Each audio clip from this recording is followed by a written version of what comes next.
Now this sample problem is for the combined gas law. It reads, a sample of diborane gas, B2H6, a substance that bursts into flames when exposed to air, has a pressure of 0.454 atmospheres at a temperature of negative 15 degrees Celsius and a volume of 3.48 liters. If conditions are changed so that the temperature is 36 degrees Celsius and the pressure is 0.616 atmospheres, what will be the new volume of the sample? Now for this problem, we're going to be using the combined gas law, which is P1 times V1 over T1 equals P2 times V2 over T2. First step is we list out all of our variables and go through the problem and see which matches up with which. So the first pressure mentioned is 0.454 atmospheres. First temperature mentioned is negative 15 degrees Celsius. And, whoops, that in the wrong place. Negative 15 degrees Celsius. The first volume is 3.48 liters.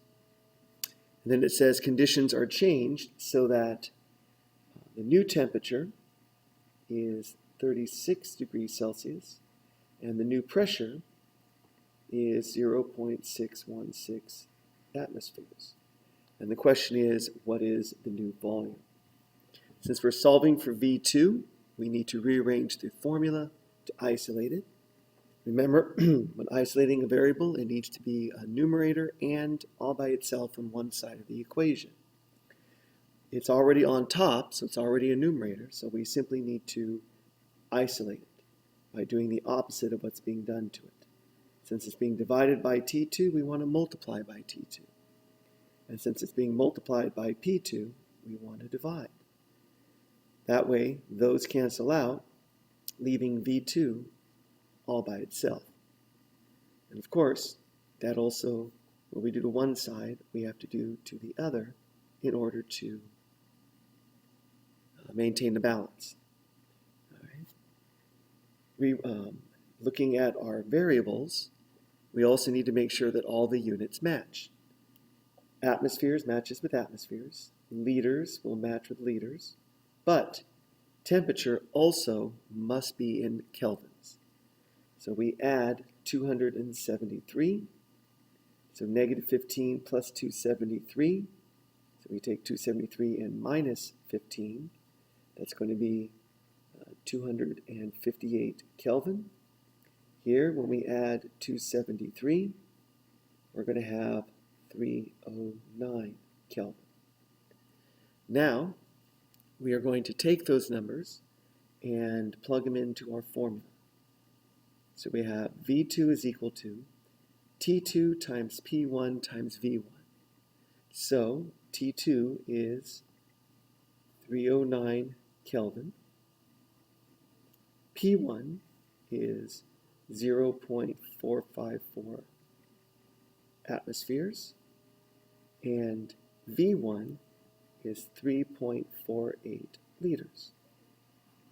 All over P2, which is 0.616 atmospheres, and T1, which is 258 Kelvin. Canceling out the units, atmospheres with atmospheres, the only unit left over is liters, which means that's going to be the units of our answer. On my calculator, I'm simply going to go through, if the number's on top, I multiply it. If the number's on the bottom, I divide. So I'm going to go 309 times 0.454 times 3.48 divided by 0.616 and then divided by, because it's on the bottom, 258 equals. Now my calculator reads 3.0718, so forth. But remember, I need to round the answer off so that it has the same number of significant figures as the measurement with the fewest.